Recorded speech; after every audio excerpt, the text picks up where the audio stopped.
Bueno, buen día a todos. Buen día, Cristian. Buen día, Silvina. Cristian, gracias por acompañarnos en un episodio más de Bench Talks, este programa de entrevistas que hacemos con referentes de recursos humanos. La verdad es que yo te conozco mucho y ya hicimos una presentación antes de este episodio para contar un poquito quién sos, pero me gustaría que nos cuentes y le cuentes al resto quién es Cristian Bernal, por un lado, y por el otro que me cuentes si Recursos Humanos te eligió a vos o si vos elegiste a Recursos Humanos. Bueno, buen día a todos. Gracias Luciano y Silvina por la invitación. Cristian Bernal, soy papá de 4 hijos, de Lara 18, Máxima 17, Joaquín 12 y Felipe 10, están dando vueltas por acá. Estoy casado hace casi 20 años con Mariana y la verdad que siempre digo que soy un apasionado de hacer lo que me gusta y trabajar con las personas en las organizaciones. Si Recursos Humanos me eligió a mí o yo elegí, yo creo que yo elegí. Y tiene un poco que ver con mi historia laboral. Yo arranqué a los 16 años trabajando en McDonald's. Entré a los 16 para pagarme el viaje de egresados, ¿no? Y mi idea era estar hasta los 18, hacer todo el secundario trabajando en McDonald's, irme de viaje de egresados y cuando volvía iba a trabajar en un trabajo normal, que para mí era un banco en ese momento, con 18 años. No sabía que existía la carrera de recursos humanos. Y un poco yo lo que dije es, bueno, empiezo la facultad, yo sabía que quería ayudar y sabía que tenía vocación de servicio. Entonces me anoté en medicina, hice el CBC de medicina. Lo que me pasaba era que me quedé más de 2 años en McDonald's, me quedé como 10. Entonces, a los 18, 19 ya empecé a crecer dentro de lo que son los locales, pues yo arranqué como crew, o sea, haciendo papas fritas, baño, limpiando los pisos, cajero, un poco de todo. Y después empecé a crecer dentro del local y a los 21 años era gerente local. Tenía a cargo 150, 200 personas en varias sucursales. Y ahí era más complicado porque tenía horarios rotativos. Entonces, empecé a estudiar el CBC, pero lo terminaba dejando. Entonces me anoté en medicina, me anoté en comunicación social, me anoté en psicología y todos los años iba dejando la facultad porque era bastante complicado trabajar y estudiar. Y la verdad que a los 21, 22, cuando todos mis compañeros colegios estaban recibiendo y yo todavía no había empezado, ya tenía bastante experiencia laboral, porque tenía ya casi 4 o 5 años de experiencia laboral, y uno como trabajando en operaciones y trabajando en locales, trabaja con gente, y contrata gente, motiva gente, le hace los horarios, resuelve conflictos, les paga las horas, o sea, hacía un montón de cosas de recursos humanos sin saberlo. Y, y bueno, fue así, que los últimos 4 años pasé a trabajar al departamento de entrenamiento de McDonald's. Y ahí hice capacitación y todo lo que tiene que ver con formación, y ahí empecé a estudiar recursos humanos. Estudié relaciones laborales, empecé la tecnicatura en la UB, dije, empiezo con algo chico, después de tantas veces que empezaba y dejaba CBCs, dije, voy a hacer algo de 2 años. Entonces hice la tecnicatura, que se me pasó volando, y después hice la licenciatura, después hice un par de años más de psicología, que no los terminé, algún día lo haré. Después terminé haciendo un MBA también, como para entender un poco más las organizaciones de modo global, y de vez en cuando voy haciendo cosas de actividades de formación.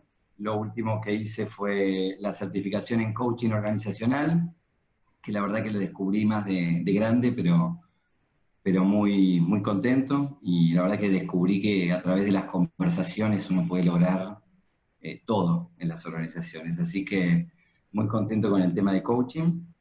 Y, y bueno, de McDonald's estuve 10 años, pasé a Home Depot, otra empresa que hice el startup de la empresa en Argentina, y a los 2 años se fue con la crisis, y ahí compró Cencosud los Home Depot, así que pasé a trabajar en Cencosud un par de años, ya en recursos humanos, tanto en Home Depot como en Cencosud, con 2 culturas totalmente distintas y perfiles totalmente distintos de lo que se esperaba de la persona de recursos humanos, pero a la larga, y cuando uno lo ve en retrospectiva, la verdad que me aportaron muchísimo de ambos mundos. Y después estuve un par de años en Musimundo, y después estuve en Cencosud, después pasé a Musimundo un par de años, y ahí estaba a cargo de todo lo que tiene que ver con las áreas de capacitación, desarrollo, comunicaciones, y me llaman de una consultora para ofrecerme un puesto de líder de recursos humanos en una empresa familiar. Y yo dije, uy, qué bueno. De las grandes empresas pasar a una empresa familiar, alguien chico, trabajar al lado del dueño, sin burocracia, la toma de decisiones debe ser más rápida. Bueno, estuve 11 meses, 6 meses para darme cuenta de que mi perfil no era el que encajaba en la organización, y tratando de cambiar la organización para la cual me habían contratado, y otros 5 meses para buscar trabajo.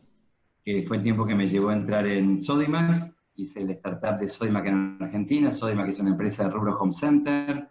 Éramos 3 chilenos y yo, o sea que ahí hice todo el startup de la compañía también. Y Sodimac es una empresa del grupo Falabella, así que después de estar un par de años en Sodimac, me ofrecieron crear la gerencia corporativa de recursos humanos, así que pasé a trabajar para todas las empresas del grupo Falabella en Argentina, Sodimac, CMR, en ese momento estaba Viajes, Seguros y Falabella. Así que, bueno, ahí creamos la gerencia corporativa, más enfocada en todo lo que tiene que ver con el modelo de servicios y bienes partner. Y yo no estaba buscando trabajo, y siempre había admirado Walmart como compañía, de lo que uno estudia en la facultad o caso de estudio y todo lo que uno ve de la compañía desde afuera. Y bueno, me contactaron de Walmart que estaban buscando un director de recursos humanos. Un poco por curiosidad entré en el proceso, porque estaba muy bien en Falabella. Y bueno, empecé con un proceso que fue bastante largo. Al principio decidí bajarme de la búsqueda, pero bueno, me siguieron insistiendo, y la verdad que compré el proyecto de la compañía, y bueno, aquí estoy, hace 7 años que trabajo para Walmart Argentina. En todo este recorrido de tantos años trabajando, te cuento que me dio mucha risa porque yo también empecé en el primer local de McDonald's en Argentina.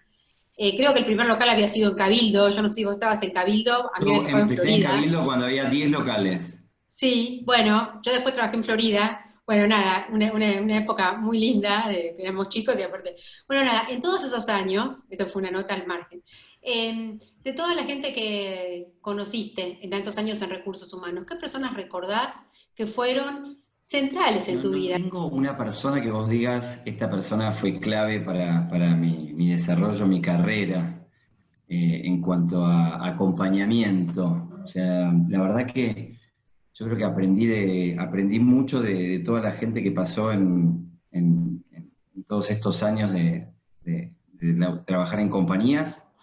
Creo que hubo gente que me dio oportunidades. O sea, mi primer trabajo me lo dio una persona que trabaja en operaciones y que no es de recursos humanos, que se llama Viviana Rosenfeld. Después otra persona que me dio la posibilidad de pasar de entrenamiento, y que cuando tenía horarios rotativos y me daban ganas de faltar a la facultad porque no estaba muy cansado, me decía, Cristian, andate ya a la facultad. Y esta persona es Daniel Llanone, que después fue mi jefe también en Musimundo. Pero no es gente que venía del palo de recursos humanos. Yo te diría que gente que marcó mi carrera fueron más CEOs o gerentes generales, y de cada uno de los CEOs con los que trabajé, te diría que con todos aprendí y saqué cosas, tanto para hacer como para no hacer. Te diría que Enrique Gunderman, que es el gerente general de Sodimac en corporativo, fue el primero que me dio la oportunidad de ocupar una gerencia, y fue un poco el que me acompañó en esto. Y después, yo creo que de recursos humanos aprendí mucho más de mis equipos, porque la verdad que siempre traté de rodearme de gente que fuera mucho mejor que yo en conocimiento y en capacidad, y yo te puedo decir que en cada uno de los equipos que tuve siempre podía sacar y aprender de mis colaboradores. Pero yo Te voy a frenar un segundo. ¿Sabes qué? Me ha pasado al revés. Y puedo nombrar por lo menos 2/3 gerentes de recursos humanos que dicen que su mentor en el área es Cristian Bernal, que ha sido su gerente y ha sido su reporte en alguna compañía y que eligieron recursos humanos o que se desarrollaron los recursos humanos gracias a Cristian Bernal. Así que hace sentido lo que decías recién de aprender de tus equipos, porque tu equipo lo ve. No, y realmente es así, o sea, no lo digo de soberbio que no pude aprender de nadie del área de recursos humanos, de jefes. La verdad que tuve muchos jefes. Y la verdad que en los últimos 12, 15 años tuve más gerentes generales. Y la verdad que creo que trabajar con cada uno, que cada uno es muy distinto al otro. Y la verdad que de todos saqué excelentes aprendizajes y excelentes desafíos porque me desafiaban y me exigían a mí para poder darle soporte y también se dejaban acompañar en este proceso, Silvina. Claro, porque yo creo que vos que sos docente lo entenderás. La clave para aprender, yo creo que hay que ser alumno. O sea, uno no tiene que buscar profesores, tiene que uno tener actitud de alumno todo el tiempo. Entonces, cuando vos vas por la vida con actitud de alumno, siempre tenés de dónde aprender, por más que no sean las grandes luminarias ni las grandes cosas, con lo cual eso debe haber sido un poco. Y siguiendo con esa línea, si tuvieras que pensar ideas, consejos, tips que alguna vez te dieron desde que empezaste la carrera hasta ahora y que en su momento eran verdad y eran las cosas que se hacían, cosas que hoy de ninguna manera harías, no repetirías, no enseñarías a otro porque no funcionaron o porque ya no tienen vigencia. ¿Qué cosas recordás? Yo te diría que está relacionadas más que nada con algunos consejos o pensamientos de vieja escuela, ¿no? O sea, el tema de que la gente tiende a tratar de evitar trabajar, o entonces hay que trabajar más sobre el control en vez de confiar. Te diría que son pensamientos más old school, ¿no? Esto de, qué sé yo, trabajar desde la casa, uno trabaja menos, y no trabaja menos, trabaja distinto, o trabaja Pero igual o lo más. digan ahora, ¿no? Menos. Entonces son como esas creencias. Y después lo relacionado con estereotipos, ¿no? O sea, cuando alguien tiene determinadas habilidades, se termina encasillando en esto. O sea, vos sos bueno en esto y tenés que seguir en esto. Y tal vez eso te limita para poder aprovechar lo mejor que tiene la gente, ¿no? Entonces, para mí eso de los blancos o negros, eh, creo que es algo que conmigo no funcionó. Después te podría decir que en una de las compañías donde trabajé, esto es más de anécdota, yo no podía tomar gente para ventas del área de psicología o del área de ciencias políticas porque podían ser futuros delegados sindicales. O sea, cosas aberrantes tal vez, y yo me acuerdo que seleccionaba vendedores buenísimos y me decían, no, Que no te los Cristian, pero aprobaban. queda rebotado por estudiar esto. Y le digo, pero ¿cómo alguien puede, o sea, va a hacer ventas? O sea, es como ese tipo de, pero es más anecdótico y fue en una empresa en particular, pero después está más relacionado con encasillar a la gente, ¿no? Es que quizá en una época vivíamos así. Por eso ahora los que somos un poco más grandes nos llama tanto la atención, ¿no? Cuando las generaciones jóvenes viven mucho más libres, están en estructuras mucho más chatas, ¿no es cierto? Te ven por el pasillo y te hablan como si fueras, o sea, a ellos no les importa si sos el director, el gerente, ellos te van a hablar. Entonces, eso en nuestra época era completamente inusual. Totalmente, que yo creo que era más formal y ahí a veces el consejo que te podía llegar a dar era que tenías que ser más formal o tenías que guardar cierta distancia.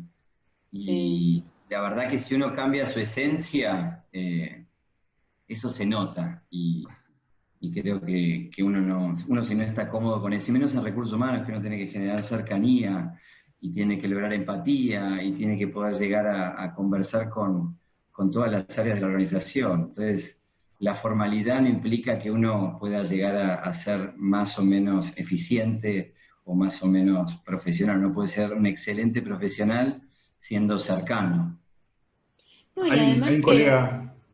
perdón. Sí, sí, vos.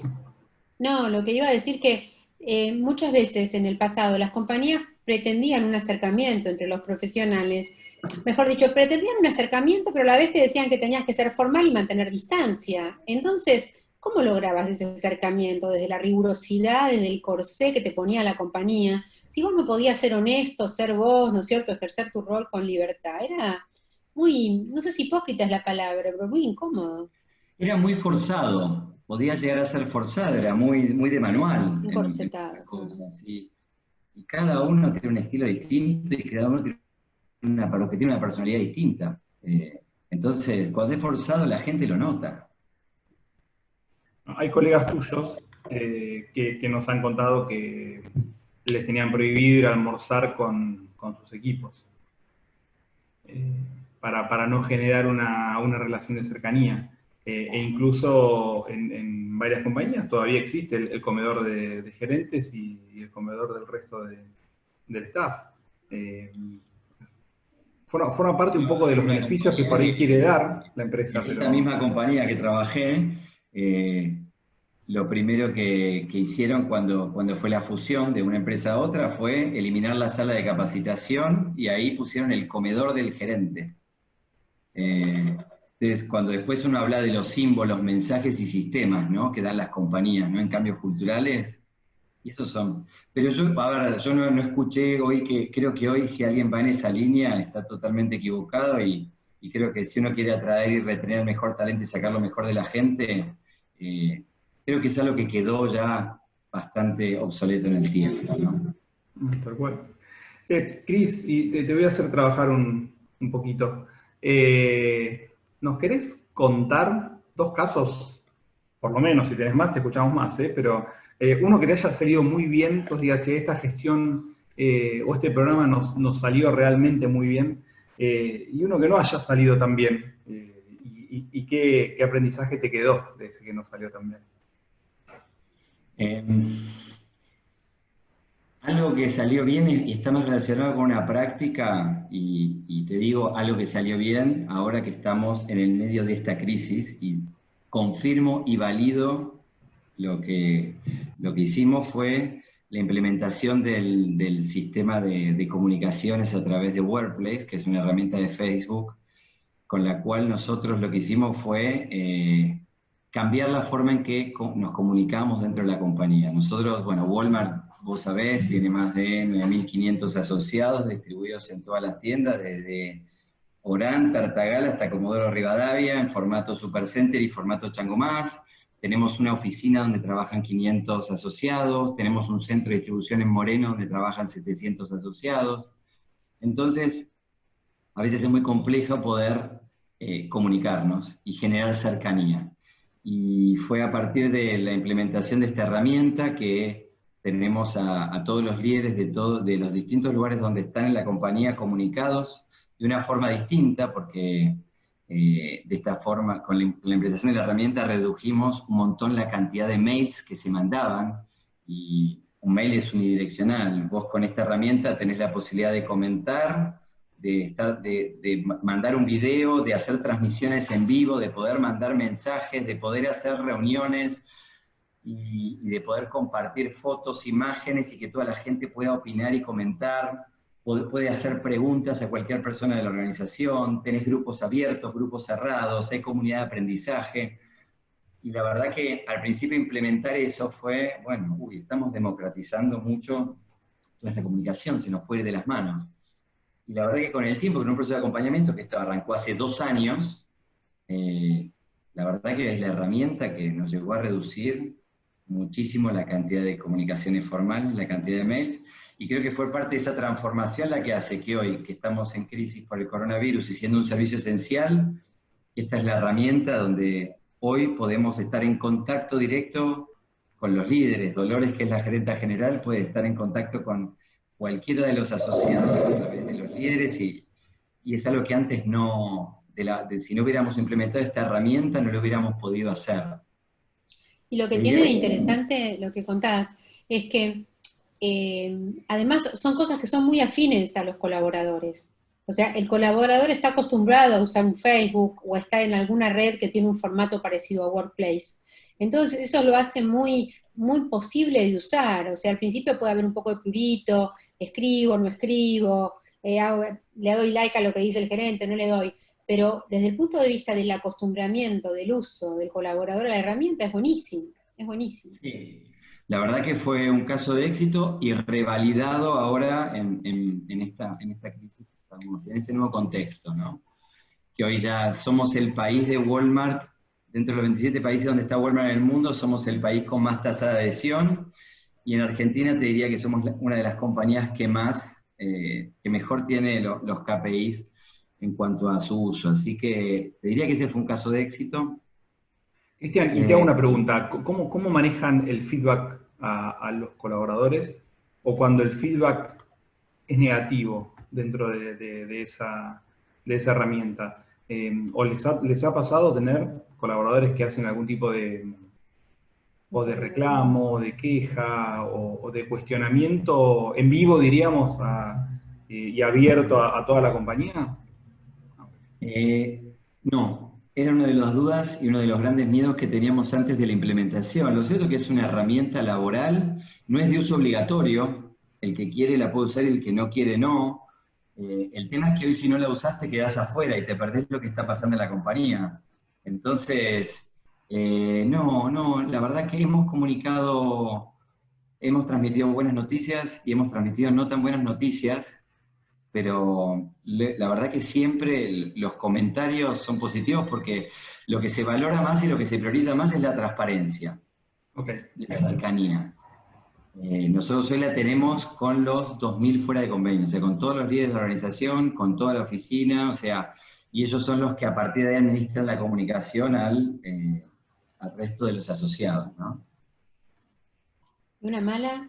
¿Una no tan buena, mejor dicho? Como A ver, no una no tan buena, te diría, porque uno trabajando en un comité de dirección, y yo te decía, Silvina, hace un ratito que trabajé con muchos gerentes generales, me pasó con uno trabajando en una de las compañías, que era un excelente líder, es un excelente líder, pero teníamos muchos temas de comunicación en el equipo de comité ejecutivo. Teníamos muchas oportunidades de mejora, ¿no? O sea, teníamos realmente temas de comunicación y ustedes lo saben, cuando hay problemas de comunicación en el comité ejecutivo, o sea, los líderes de las compañías, esto automáticamente se derrama y impacta en toda la organización. Entonces, ahí mi primera propuesta fue decir, bueno, necesitamos tener conversaciones distintas, necesitamos irnos y aislarnos 1 o 2 días para poder hablar de las cosas que realmente tenemos que hablar, poder hacer un trabajo de conversaciones más profundas, feedback con esto, que cada uno pueda decir qué es lo que necesita de los otros miembros de los equipos. Y la verdad que no tuve suerte. La respuesta del CEO fue, Cristian, no, hagamos una cena, hagamos una comilona, me dijo. O sea, como diciendo, está todo bien, vos no te preocupes. Tranquilo.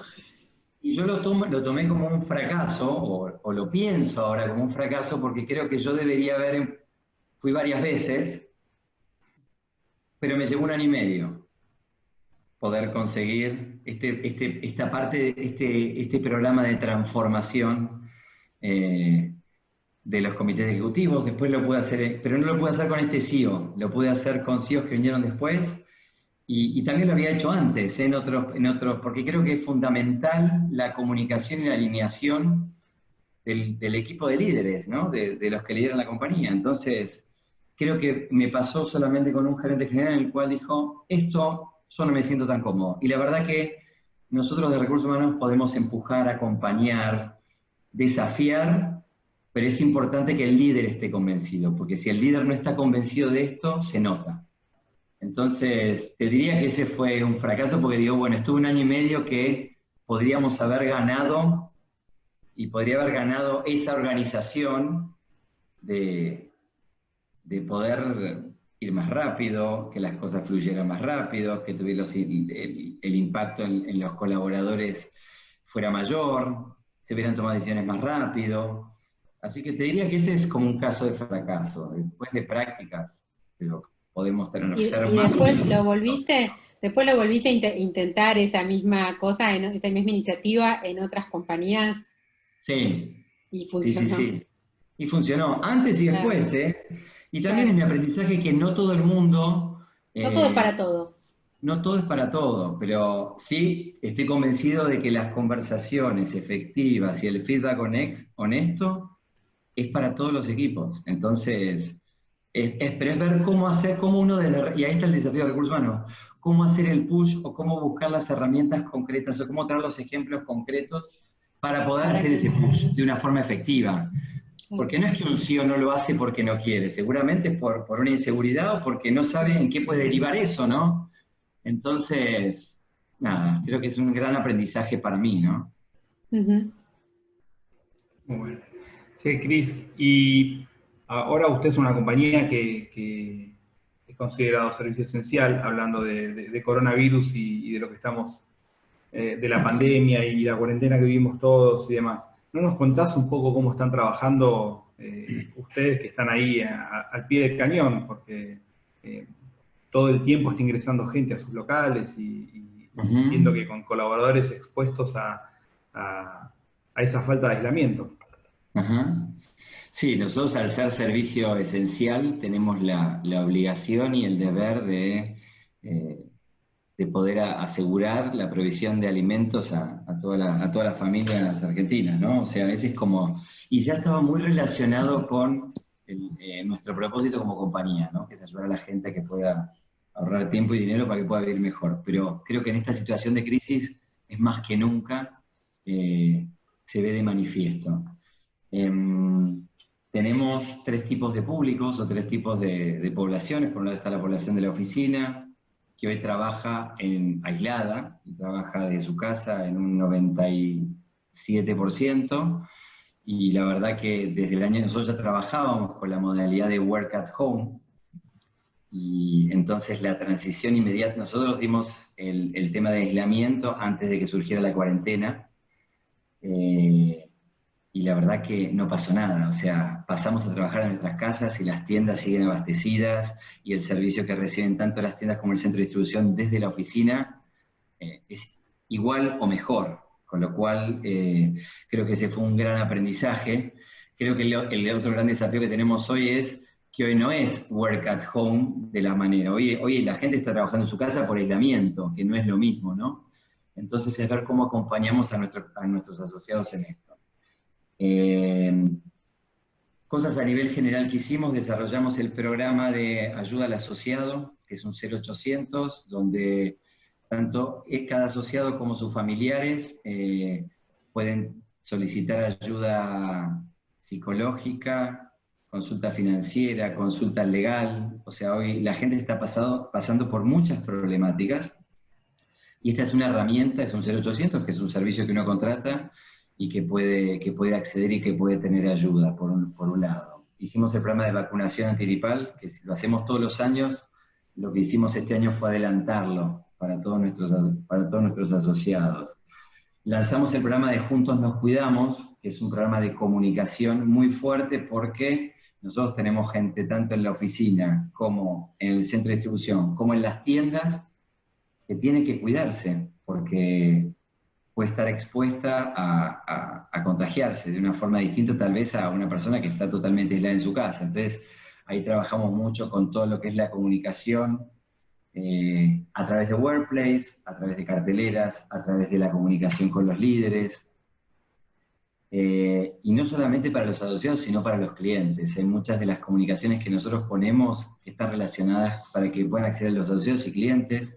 Reforzamos mucho el tema de limpieza, todos los protocolos de limpieza. Algo que tiene como positivo ser una empresa global es que nosotros ya tenemos la experiencia de China, de Japón, de UK. Entonces hay muchos de los protocolos que nosotros los empezamos a implementar tal vez mucho antes que el resto del mercado. Entonces ahí ganamos y bueno, gracias a Dios y por suerte todavía no tenemos ninguna persona afectada en Walmart Argentina, y el tema es tratar de que la gente se sienta cuidada, ¿no? La semana que viene estamos arrancando con un programa de coaching para todos los líderes de las tiendas para poder ayudarlos, acompañarlos en esta crisis que están viviendo, porque los líderes de las tiendas son los que hacen contención y cuidado con los asociados y Son el también cuidan a alma, los a clientes. veces, ¿no? Que son a veces el alma, digo, del local, como el papá que Sí. sostiene, ¿no? Mira, el otro día fui a la tienda de Pilar y bueno, todos los asociados, la verdad que estaba orgulloso porque todos los asociados estaban con las máscaras, estaba la gente de Perfecto. limpieza, clientes afuera en cola separada. Y justo quiero saludar al gerente para agradecerle lo que está haciendo. Y me dice, discúlpame Cristian, que estaba con un cliente que se estaba quejando porque otro cliente no está usando barbijo. Y bueno, hasta eso, o sea, tenemos situaciones de mucho conflicto con la gente, porque a veces los clientes no se cuidan de la forma que deberían cuidarse y eso genera malestar en unos y en otros. Y ahí también es en función nuestra de ver cómo administrar esos conflictos. Hemos tenido clientes que le han tosido una cajera en la cara y imagínense lo que puede llegar a sentir eh, esa asociada, ¿no? Entonces, por suerte son casos aislados, pero tenemos que estar preparados para contener todo ese tipo de situaciones y para que nuestra gente se sienta lo más cuidada posible y que los clientes que vienen a la tienda se sientan lo más cuidados posible y nos elijan, ¿no? Bueno, por otro lado cambió el foco de negocio porque empezamos a trabajar, se sextuplicaron las ventas de e-commerce y también estamos explorando otras formas de poder llegar a los clientes para abastecer de una manera que ellos se sientan seguros. Estuvimos repasando nuestra estrategia y lo bueno de esto es que lo que vimos es que nuestra estrategia que nos hemos planteado antes del coronavirus, la única diferencia con la de ahora es que tenemos que acelerar los cambios. Creo que ese es el gran aprendizaje. Entonces, salvo una iniciativa, el resto de las iniciativas son las mismas, pero tenemos que acelerarlas para esta nueva normalidad que decimos, ¿no? Cuando vos Eh, decías que antes todos trabajaban, o que mucha gente hacía, que ustedes hacían work at home, ¿qué cantidad de gente tenía work at home antes y con qué frecuencia? ¿Era una vez por semana, según vamos viendo? Porque era mutuo al 100%, pero en ese momento, ¿qué era? Antes era una vez por semana. Mm, Esto aplicaba al 97% de posiciones. Hay posiciones que tal vez son más específicas, como el mantenimiento, la recepción, mm, que no pueden hacerlo. Por eso nosotros siempre hablamos que work at home no es un beneficio, es un cambio en la forma de manera de trabajar. trabajar. Y eso es algo que le dejamos muy claro y que yo me ocupé personalmente de transmitirlo cuando comunicamos, porque es parte del proceso de transformación que está viendo la compañía. No es un beneficio o es más cool trabajar desde casa. Eh, Nosotros Y queremos hacer... ¿Cómo? perdón, no, te preguntaba, ¿están pensando en el después? Y si esto de work at home puede ser algo que se extienda mucho más, va a bajar la cantidad de metros cuadrados de oficinas, o sea, ¿alguien está haciendo como una Sí. prospectiva? Mirá, te cuento, nosotros tenemos un comité de crisis, como deben tener la mayoría de las compañías. Todos los días arrancamos en comité de crisis y ahí participan las distintas áreas. Y de estos comités de crisis se dividen en distintas células. Está la célula de comunicación, la célula de logística, la célula de e-commerce. Hay 7 células, una de las cuales es la célula de los 7-14 días, ¿no? Que hoy 7-14 días puede llegar a ser un mediano plazo, ¿no? Porque el comité de crisis hoy mira las próximas 24-48 horas. Y hay una célula dedicada a pensar cómo vamos a trabajar después de que termine esta cuarentena y cómo vamos a trabajar después de este cambio cultural, este cambio transformacional que también en todas las compañías, ¿no? ¿Cómo vamos a convivir con esta nueva normalidad o el new normal que se dice hoy, ¿no? Entonces, por ejemplo, programas como esto surgió que tal vez hay gente en la oficina que sus tareas no las puede hacer hoy. Entonces hicimos un programa de voluntariado donde hay áreas que están dando soporte a otras áreas y hay gente de algún área que está dando soporte a otra área que sí hoy necesita más manos, ¿sí? Tenemos una célula que está pensando cómo hacemos el back to the office y acá lo que estamos pensando es no hacerlo apenas termine la cuarentena. O sea, si la gente la podemos mantener cuidada y aislada durante más tiempo sin que afecte a nuestros clientes, lo vamos a hacer. Entonces, nosotros siempre antes de que el gobierno ponga un nuevo plazo de cuarentena, nosotros ya salimos a comunicar que la hacemos 2 semanas después. Entonces, hasta ahora siempre lo venimos corriendo y estamos trabajando en un protocolo para la vuelta. porque claramente los espacios comunes hay que ver cómo se trabajan. Nosotros en nuestras tiendas le tomamos la temperatura a todos nuestros asociados antes de que ingresen para cuidarlos. Nosotros tenemos que ver cómo implementamos todo eso en la oficina. Tenemos que tener un servicio médico que esté 100% trabajando en la oficina. Imagínate que trabajan alrededor de 500 asociados. Pero sobre todo ver si es necesario, porque la verdad que vengan a la oficina, porque vengan a la oficina, no tiene sentido. O sea, acá la prioridad es el cliente y que el cliente no se vea afectado. Entonces, la verdad que estamos viendo muchísimos casos de éxito de las reuniones que son muchísimo más productivas. O sea, yo lo vivo con mi equipo y creo que esto también es por la buena base de lo que veníamos trabajando en nuestro proceso de transformación antes. Si yo hubiera querido implementar Work at Home ahora directamente, no lo hubiéramos podido hacer. Porque la gente hoy ya está con ese mindset de trabajar desde donde sea, sabiendo que la prioridad es el cliente. Y que si alguno tiene algún problema, bueno, tendrá que ir a la oficina, o tendremos que ver de qué forma le podemos acercar estos nuevos, lo que necesite para poder hacer bien su trabajo. Y también nos sirvió para acelerar un montón de decisiones que de otra forma no hubiéramos tomado. Estamos incorporando gente durante esta cuarentena, y bueno, no tiene preocupacional, bueno, que haga una declaración jurada. No puede ser que, porque no tiene preocupacional, porque no voy a arriesgar a un postulante a que vaya a un centro médico para que se contagie, no voy a dejar de contratar a una persona que yo necesito para atender a los clientes. Entonces, la verdad que es como buscarle la vuelta a un montón de cosas que antes no se podían y ahora se está pudiendo. Sí, es como que adquirimos una pastilla de agilidad, ¿no es cierto? Y de argentinidad, si se quiere, porque viste que el argentino resuelve. Muchas veces no puede resolver tanto porque hay protocolos, ¿no es cierto? Porque en otros países, o porque sos parte de algo más grande. Pero ahora es como que todo se empieza a poder y sale bien, en muchos casos sale bien, ¿no? Y si no sale bien, tenemos tiempo para volver o sea, si no sale bien, se volverá para atrás. O sea, no hay, el que hace se equivoca. Entonces, vayamos adelante por eso.